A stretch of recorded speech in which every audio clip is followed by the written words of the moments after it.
চাল ও ডালের বাজার স্থিতিশীল থাকলেও বেড়েছে সবজি ও মশলার দাম। সোমবার মিরপুর ১ শাহালি মার্কেট ঘুরে দেখা যায় মশলার মধ্যে এলাচ, কিশমিশ ও আলু বোখরার দাম বেড়েছে। শুধু এলাচিতে বেড়েছে কেজিতে ৩০০ টাকা, কিশমিশে ৫০ টাকা আর আলু বোখরায় বেড়েছে কেজিতে ৩০ টাকা। পেস্তা বাদাম ১৩০০ টাকা, কাঠবাদাম ১২০০, চীনা বাদাম ২৪০ টাকায় বাজারে বিক্রি হচ্ছে। অন্য সব মশলার বাজার স্থিতিশীল রয়েছে বলে জানিয়েছেন বাজারের পুরনো ব্যবসায়ী মোতালিব হোসেন। তার কথা হলো, ব্যবসা ভালো না, তার মধ্যে বেড়েছে মশলার দাম। মোতালিব বলেন, বাজার খুব কম, আগের যে একটা বেচাকেনি ছিল এতে বেচাকেনি কমে আছে। মশলার দাম আপনার বাড়ছে, এলাচির দামটা বাড়ছে, কিশমিশি বাড়ছে, আলু বোখরা বাড়ছে। এদিকে বাজারে ভালো মানের মসুর ডালের দাম ১৬০ টাকা, যা গত সপ্তাহে ছিল ১৪০ টাকা। তবে বড় দানার মসুর ডালের দাম কমে ১০০ টাকা বিক্রি হচ্ছে। সাদা চাল, মাছ, মুরগির দামও রয়েছে স্থিতিশীল, তবুও শান্তি নেই দোকান মালিকদের। তারা বলছেন ব্যবসা খুবই খারাপ যাচ্ছে। এক মুদি দোকানদার বলেন, ব্যবসা এরকম একটা সুবিধা না, বাজারে কিন্তু কাস্টমার নাই, তো মানে যা আছে সব জিনিসের দামই কম, শুধু একমাত্র দেশি মুসুরি ডালের দাম বেশি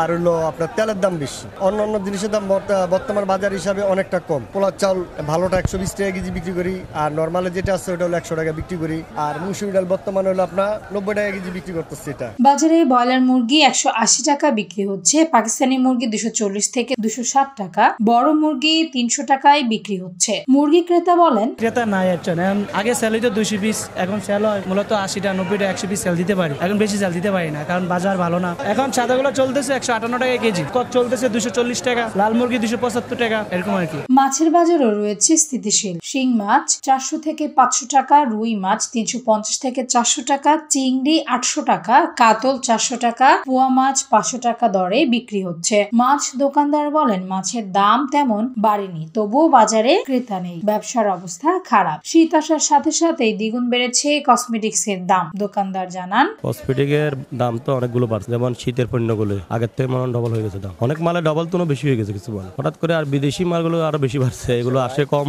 অন্ত ইদানে আসে না, আমদানি করে আনতে গেলে খরচ বেশি পড়ে, তো এই জন্য বাড়তেছে। দেশি প্রোডাক্ট গুলো ওটার ফাঁকে ফাঁকে বাড়তেছে, আগের থেকে সেল তো এটা ৩ ভাগে ২ ভাগ গেছে, আর ১ ভাগ কোনো রকম হালকা আছে। আমি গত বছরে যে প্রাইস দেখেছি এবারের মূল্যটা দ্বিগুণ হচ্ছে।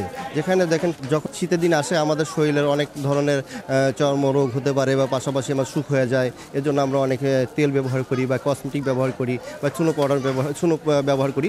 সেই ক্ষেত্রে গতবার আমি যে ভেজলিন কিনেছিলাম সেটা হলো ৬০ টাকা দিয়ে, এবার আমাকে কিনতে হয়েছে ১২০ টাকার মতো। এবং পাশাপাশি যে মেরিল গ্লিসারিনটা আমি গতবার কিনেছিলাম হলো ৫০ টাকা দিয়ে, এবার আমাকে কিনতে হয়েছে ৮০ টাকা দিয়ে। এটা আমাদের জন্য যে কি, আমাদের তো ইনকাম বাড়ে নাই, তো কেন বাড়লো মানুষ তো বুঝতে পারতেছে না।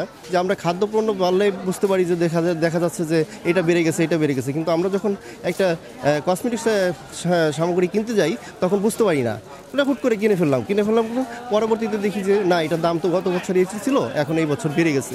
এদিকে চড়া দামে আটকে থাকা সবজির দামে গত সপ্তাহের ব্যবধানে খুব একটা হেরফের নেই। ১ কেজি বেগুন এখনো ১০০ থেকে ১২০ টাকা কেজি দরে বিক্রি হচ্ছে। করলা প্রতি কেজি ৯০ থেকে ১০০ টাকা, কচুরলতি ৮০ টাকা, পটল ৭০ থেকে ৮০ টাকা, ঢেঁড়স ৭০ থেকে ৮০ টাকা, কচুরমুখী ৮০ থেকে ৯০ টাকা, পেঁপে ৩০ থেকে ৪০ টাকা, চিচিঙ্গা ঝিঙা বিক্রি হচ্ছে ৯০ থেকে ১০০ টাকায়। কাঁচামরিচ ২০০ থেকে ২৫০ টাকার মধ্যে পাওয়া যাচ্ছে। আলু ৩০ টাকা। নতুন সবজির মধ্যে বাজারে দেখা গেছে শিম, বাঁধাকপি ও ফুলকপি। শিম প্রতি কেজি ৮০ টাকা, কপি প্রতি পিস ৬০ থেকে ৮০ টাকা। এদিকে পেঁয়াজের আমদানি বাড়লেও বাজারের দাম তেমন কমেনি।